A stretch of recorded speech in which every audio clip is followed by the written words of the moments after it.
avons entendu comment est-ce que vous avez terrassé les rois des autres royaumes. Et maintenant que vous allez prendre notre vie, quand vous allez revenir, ne m'oubliez pas. Amen. Amen. Bien aimé, combien de personnes ont fait du bien dans la vie que tu as oublié? Amen. Amen. Combien de personnes que tu as rencontrées dans ta vie qui t'ont fait du bien que tu as oublié? Combien de personnes qui n'ont plus de valeur à tes yeux parce qu'aujourd'hui tu as une situation qui est arrangée? Mais ces gens-là, les années passées, ils t'ont rendu du service. Amen. Ces gens-là t'ont hébergé chez eux. Amen. Ces gens-là t'ont donné à manger. Amen. Ces gens-là même t'ont orienté parce que donner un conseil à quelqu'un, ce n'est pas n'importe qui. Amen. Amen. Quand je parle de la reconnaissance, ça ne doit pas seulement être des bénédictions matérielles. Amen. Mais le bienfait que quelqu'un peut t'orienter. Et par rapport à l'orientation de la personne, les portes peuvent s'ouvrir. Tu dois être reconnaissant. Amen. Est-ce que ce matin, nous allons poser des questions? Est-ce que nous sommes reconnaissants envers les gens qui nous font du bien? Et souvent, qu'est-ce qui se passe? On ne fait qu'afficher le mal. Celui qu'il m'a fait, je ne peux pas oublier. Mais bien aimé, au fond de toi, est-ce qu'aucun jour il t'a fait du bien? Amen. Amen. J'aime un chant de le frère Patrick qui dit, pour être bien avec les gens, il faut t'arranger à nos fils de voir un bien qu'il t'a fait. Amen. Oublie le mal. Mais reconnais nos fils qu'un bien que cette personne a fait. Mais nous, souvent, ce n'est pas ça. Souvent, on ne fait qu'afficher le mal. Ce qu'il m'a fait. Ce qu'il m'a fait. Mais bien aimé, est-ce que ce qu'il t'a fait, aucun jour il a fait du bien? Souvent, le bien, on écrit sur la terre ou sur le sable. Et le mal, on écrit sur les rochers. Et quand le vent arrive, le bien est parti, c'est le mal qui reste. Amen. Amen. Amen. Amen. Bien aimé, est-ce que nous sommes reconnaissants ce matin? La question que nous devons poser, est-ce que nous sommes reconnaissants? La reconnaissance est quelque chose de très important dans les yeux du Seigneur. Ça montre combien tu considères la personne qui t'a fait du bien. Dieu ne descendra jamais, mais Dieu agit à travers les hommes. Si tu es reconnaissant avec Dieu que tu ne vois pas, tu dois être reconnaissant envers la personne que tu vois. Amen. Amen. Tous ici, nous sommes des Africains. Amen. Il y a le premier jour que nous sommes arrivés en France. Amen. Il y a quelqu'un qui t'a montré comment est-ce qu'on prend le métro. Il y a quelqu'un qui t'a hébergé chez lui. Ne me dis pas quand tu es arrivé en France, aussitôt tu avais F4, F5. Mais est-ce que tu as toujours gardé des bonnes relations avec ces gens? Amen. Est-ce que tu es toujours bien avec ces gens? On doit se poser des questions. Est-ce que nous sommes reconnaissants? La reconnaissance, bien aimé. On doit être reconnaissant envers les gens qui nous ont fait du bien. Amen. Parce que la reconnaissance ouvre les portes. La reconnaissance va faire à ce que tu puisses avoir un bon témoignage. La reconnaissance va encourager la personne qui t'a fait du bien à encore faire du bien. Amen. Amen. Bien aimé, ce n'est pas bien pour nous les enfants de Dieu d'être ingrats. On doit être reconnaissant. Amen. Et le verset, Josué, le chapitre 6 que je vous ai donné, vous allez voir, c'était le moment où les enfants d'Israël allaient, le jour qu'ils allaient attaquer Jéricho. Amen. Et quand ces deux espions sont repartis, la première des choses, ils ont rendu compte à Josué de ce qui s'est passé. Qu'il y a une femme prostituée qui nous a sauvé la vie. Et cette femme nous a fait jurer. Autant qu'il nous a fait du bien, quand on va prendre leur ville, on doit aussi faire du bien à cette femme. Et dans le chapitre 6, vous allez voir, quand Josué est arrivé, quand la muraille de Jéricho est tombée, la première des choses que Josué a demandé à son peuple, c'est d'aller de sauver cette femme, sa famille et tous ses biens. Bien aimé, à cause des bienfaits, tu peux sauver ta famille. À cause des bienfaits, tu peux arranger la vie de tes enfants. À cause de tes bienfaits, ça va t'ouvrir les portes. À cause des bienfaits, tu seras béni. Amen. Dieu n'oublie jamais les gens qui font des bonnes œuvres. On dit que l'homme mentionnera ce qu'il a semé. Et si tu as semé des bonnes œuvres, tu mentionneras. Amen. Mais si c'est l'ingratitude que tu sèmes, un jour, tu vas manquer même quelque chose qui va te donner un verre d'eau. Parce que tu n'auras pas un bon témoignage. Amen. Et nous, les enfants de Dieu, on doit être reconnaissants. À cause de cette femme qui était prostituée, mais à cause de ses bonnes œuvres, elle a sauvé sa famille. Et ce matin, j'encourage les gens qui ont l'habitude de faire des bonnes œuvres. continue à faire des bonnes œuvres. Amen. Continue à faire des bonnes œuvres. Même si la personne que tu vois aujourd'hui ne reconnaît pas, mais toi continue à faire tes bonnes œuvres. Tes bonnes œuvres vont parler à ta place. Amen. Quand une personne va commencer à dire ce qui n'est pas bien, tes bonnes œuvres vont parler à ta place. Amen. Amen. Est-ce que nous sommes reconnaissants? Amen. Amen. Est-ce que nous sommes reconnaissants? Jésus, quand les enfants d'Israël ont pris la vie, ils ont sauvé la vie de cette femme. Bien aimé, aujourd'hui Dieu t'a fait cette grâce. Tu es devenu parent. Tu as maintenant des responsables. Et tu as maintenant des responsabilités. Mais où sont tes parents? Amen. Amen. Il y a ceux qui ne savent même pas si leurs parents ont eu à manger hier. Amen. Une fois qu'aujourd'hui, bien aimé, si tu as ce que tu as aujourd'hui, il y a des gens qui se sont sacrifiés pour ta réussite. Amen. On doit être reconnaissant envers ces gens. On doit être reconnaissant envers nos parents. Amen. Bien aimé, la Bible dit qu'il est pire qu'un païen, celui qui ne prend pas soin des membres de sa famille. Amen. Amen. Fraîche. Ici, quand je parle de la famille, je ne vois pas comme on parle ici de ta femme et tes enfants. Non. Tu as des parents. Tu n'es pas issu de la nature. Tu as des parents, tu as des frères, tu as des sœurs. Amen. Que fais-tu dans ta famille? Dieu t'a élevé. Si Dieu t'a élevé, ce n'est pas pour rien. Peut-être que tu es la source de la bénédiction de cette famille. Amen. Et toi, tu veux maintenant être seul.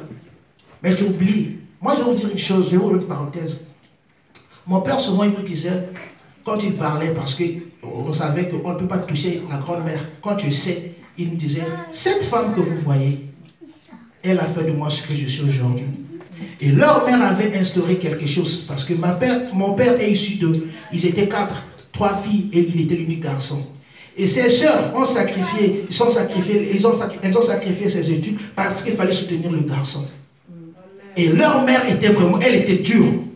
Et quand mon père, il était ce qu'il était, mais tu ne peux pas oser de blaguer avec ses sœurs. Si tu dis quelque chose qui est, mais tu vas remonter. Il dit, ces femmes que vous voyez là, elles ont fait de moi ce que je suis aujourd'hui. La reconnaissance. Amen. Toi aussi dans ta famille, il y a tes frères, il y a tes sœurs qui sont sacrifiés pour toi. Et aujourd'hui tu es en France. Mais quand on appelle comme ça, tu le soir, tu dis, ah ça c'est l'Afrique. Là c'est pour demander l'argent. Mais ils appellent seulement le soir, là c'est pour demander l'argent. Mais bien aimé, si tu ne demandes pas l'argent, il va demander c'est qui. Amen. Amen. On doit être reconnaissant. Ce sont nos frères, ce sont nos sœurs. D'une façon ou d'une autre, ils nous ont aidés à être ce que nous sommes aujourd'hui. Amen. Amen. Et les enfants, tu dis que maman, tu me racontes de n'importe quoi, tu ne connais rien. Ah. Amen. Amen. Tu dis maman, tu me racontes de n'importe quoi, tu connais rien. Je vais vous dire ce matin, moi aussi encore, je suis enfant. Amen. La personne qui peut te dire la réalité de la ville qui se trouve de l'autre côté de la rivière, ce n'est que la personne qui a eu à traverser. Amen. Je ne sais pas si je me fais comprendre. Amen. On peut avoir la connaissance aujourd'hui, mais je dis ceci. La personne qui peut te parler de la réalité de la ville qui se trouve de l'autre côté, ce n'est que la personne qui a eu à traverser la rivière. Amen. Parce que cette personne connaît ce qui se trouve de l'autre côté de la rivière. Et toi, l'enfant, tu es ici, tu penses connaître plus que maman. Tu penses connaître plus que papa. Amen. Ah, je ne pense pas. Amen. Nous, enfants, on doit être reconnaissants envers nos parents. Amen. Amen. Ce que tes parents te donnent aujourd'hui, ce n'est pas une obligation. Mais ils se sacrifient pour que tu puisses être bien dans ta vie. Amen. Et toi, tu oses lever ta main pour frapper ou bien pour taper. C'est la malédiction. La Bible dit dans le livre d'Éphésiens, chapitre 6, à partir du verset 1. Enfants, obéissez à vos parents selon le Seigneur, car cela est Juste et fidèle. honore ton père et ta mère. C'est le premier commandement avec Promesse. C'est quoi la promesse? Et mais si tu n'obéis pas, quelles sont les conséquences? Malédiction. Je n'entends rien. J'aimerais entendre aussi les enfants me répondre. Amen. Nous, enfants, on doit être reconnaissants envers nos parents. Cette femme que tu dis qu'elle ne connaît rien aujourd'hui, toi qui penses connaître tout, cette femme a eu accepté de te porter 9 mois, a porté un masque de vieillesse. Elle a tous, et tu sais combien de fois qu'elle a brûlé ses doigts pour te faire à manger? Amen. Tu sais combien de fois qu'elle s'est levée tôt parce que tu es malade, elle doit t'emmener à l'hôpital?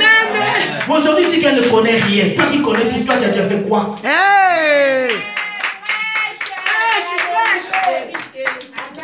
Enfant, on doit on doit être reconnaissant. La reconnaissance envers le parent, c'est le respect. Nos parents, on doit vraiment être reconnaissants. La reconnaissance envers le parent, c'est le respect. Tu dois respecter tes parents. Mais qu'est-ce que je vois aujourd'hui? Maman commence à parler, toi tu as déjà 20 parents. C'est pas bien pour nous les enfants de Dieu. Enfants, on doit respecter nos parents. On doit respecter nos parents. Aucun parent ne peut vouloir des mauvaises choses pour son enfant. Si les parents sont durs avec nous parce qu'ils veulent préparer notre futur. Amen. Si les parents sont durs avec nous parce qu'ils veulent que demain, qu'il soit là ou qu'il ne soit pas là, tu puisses t'en sortir dans la vie. Amen. Mais toi, ne pense pas que tu connais plus que lui. Ne pense pas que tu connais plus que tes parents. Si tu vois un parent qui pousse son enfant à faire des mauvaises choses, pose-toi des questions. C'est peut-être la sorcellerie. Amen. Parce que je vois mal quelqu'un qui t'a supporté 9 mois et douleur de la maternité et te met de pousser dans un mauvais chemin. Amen. Et si tu vois que tu es dans les bêtises et qu'il y a seulement quelqu'un qui t'encourage dans les bêtises, pose-toi des questions. Est-ce que vraiment cette personne m'aime? Amen. Les enfants du ministère de Feu et de Puissance, respectons nos parents. Dieu nous a donné, c'est à travers ces parents que nous sommes, Dieu les a donnés comme parents. C'est pour qu'ils puissent nous élever, nous corriger, nous montrer le bon chemin. Amen. On doit respecter nos parents. Amen. Même si toi tu n'es pas de même avis que ton parent, mais écoute, il connaît mieux que toi. Amen. Souvent nous les enfants on s'inquiète. C'est après avoir connu la tête là-bas au fond du mur que tu commences à regretter. Si je savais. Quand on commence à dire si je savais, c'est trop tard. Amen. Amen. Amen. Enfants, on doit respecter nos parents. On doit être reconnaissant envers nos parents. Ce que tu as aujourd'hui, ce sont ces parents qui sont sacrifiés afin que tu puisses être ce que tu es aujourd'hui. Amen. Amen. Et ce qui me dérange beaucoup, ce qui me dérange vraiment beaucoup, ce qui me fait parfois penser, c'est quand tu vois des gens parler en mal des serviteurs de Dieu. Bien aimé, je vais vous dire une chose. Les serviteurs de Dieu, ce sont des hommes comme toi et moi. Amen. Mais quand Dieu est là à dire des choses qui ne sont pas fondées sur un homme de Dieu, c'est la malédiction. Tu dois être reconnaissant. Parce que cette personne que tu es en train de critiquer aujourd'hui, il y a eu un jour qu'il a prié pour toi. Il y a eu un jour qu'il a jeûné pour toi. Il y a eu un jour qu'il a laissé ses propres besoins, mais prendre soin de toi. On doit être reconnaissant envers les serviteurs de Dieu. On doit être reconnaissant envers les serviteurs de Dieu. Ne sois pas ceux-là qui, tu vois, les gens sont en train de parler en mal des serviteurs. Toi, tu viens, tu commences à ajouter le sel, tu ajoutes le piment, c'est les bicarbonate. Bien aimé, tu attires la malédiction. On doit être reconnaissant envers les hommes de Dieu. Ce n'est pas facile de diriger les gens. Ce n'est pas facile. Déjà, dans la maison, tu n'as que 3 enfants, mais parfois, quand tu cries chaque jour, à plus forte raison de diriger un groupe de gens issus des différents pays, issus des différentes familles. Chacun avec son comportement. On doit être reconnaissant envers les hommes de Dieu. Amen. On doit être reconnaissant envers l'homme et on doit être reconnaissant envers les serviteurs de Dieu. C'est très important, bien aimé. Amen. Et je vais passer sur le deuxième point, la reconnaissance envers Dieu. Amen. La reconnaissance envers Dieu. Et nous allons revenir sur notre chapitre, sur notre verset de base de la reconnaissance. Nous sommes dans le livre de Luc. Amen. Nous sommes dans le livre de Luc, chapitre 17, versets 11 à 19. Luc, chapitre 17, versets 11 à 19. C'est notre verset de base. Amen. Amen. Luc, chapitre 17, versets 11 à 19. Si quelqu'un peut lire vite fait. Amen. C'est le pouvoir de Dieu. Jésus se rendant à Jérusalem, passait entre la Samarie et la Galilée. Comme il entrait dans un village, il les trouva à sa rencontre. Se tenant à distance, ils élevèrent la voix et dirent: Jésus, Maître, aie pitié de nous. Dès qu'il les eut vus, il leur dit: Allez vous montrer au sacrificateur. Et pendant qu'ils y allaient, il arriva qu'ils furent guéris. L'un de se voyant guéri revint sur ses pas, glorifiant Dieu à haute voix. Il tomba sur sa face aux pieds de Jésus et lui rendit grâce. C'était un Samaritain. Jésus, prenant la parole, dit: les 10 n'ont-ils pas été guéris? Et les 9 autres où sont-ils? Ne s'est-il trouvé que cet étranger pour revenir et donner gloire à Dieu? Puis il dit: lève-toi, va, ta foi t'a sauvé. Amen. Amen. Bien aimé, on peut s'asseoir. Amen. Amen. Ici, c'est l'histoire des 10 lépreux. Amen. Quand on lit le verset, Amen, on nous dit ici, au cours de son voyage vers Jérusalem, Jésus passa entre la Samarie et la Galilée. Comme il entrait dans un village, 10 lépreux vinrent à sa rencontre et se tenaient à distance. Ils élevèrent la voix et dirent: Jésus, maître, aie pitié de nous.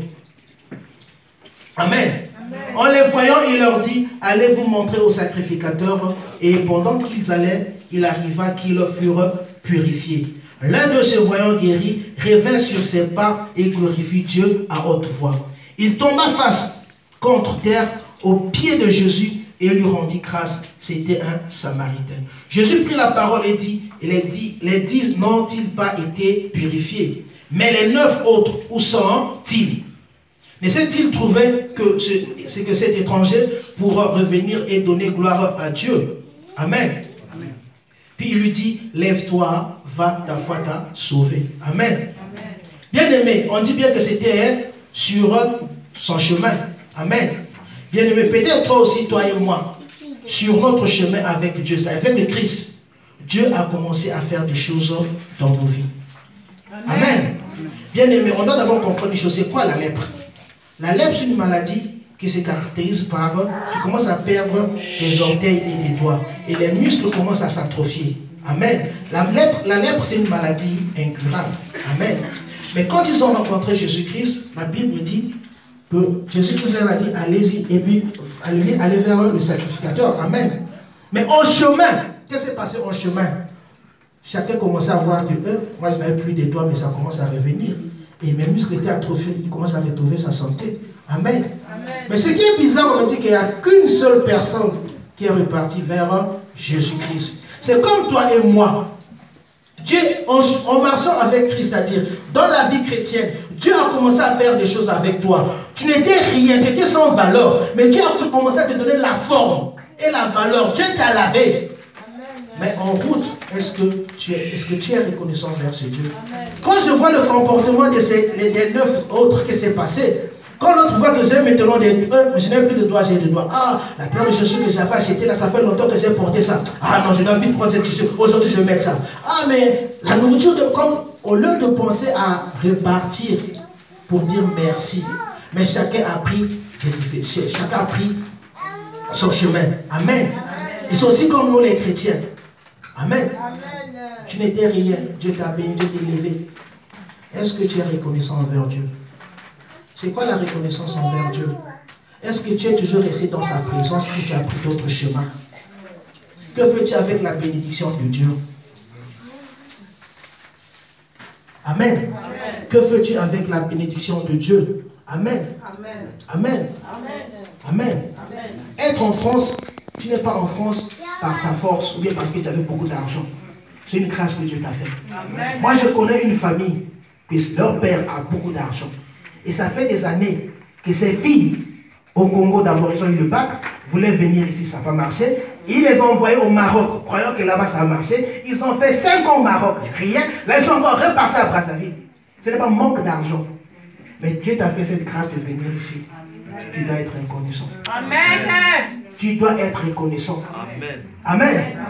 Même parmi nous ici, il y a des femmes aujourd'hui, quand tu vois, ça dit: moi je suis jolie, moi je suis sexy. Dieu t'a fait cette grâce d'être madame et telle. Mais si on te montre même les photos de ta jeunesse, tu ne veux même pas les regarder. Amen. Tu ne veux même plus qu'on montre tes photos. Amen. Amen. Parce qu'il y a ceux on doit se dire la vérité. Il y a des gens que Dieu a fait des travaux avec eux. Dieu t'a lavé, Dieu t'a donné la forme. Dieu t'a fait ce que tu puisses être présentable. Amen. Il y avait ces filles en grandissant, lui-même se disait: ah, moi le mariage, moi je suis comme un garçon comme ça, non, moi ça ne va pas, moi ça ne va pas. Mais Dieu les a lavées. Aujourd'hui, ces filles que vous estimez, oh, moi j'étais plus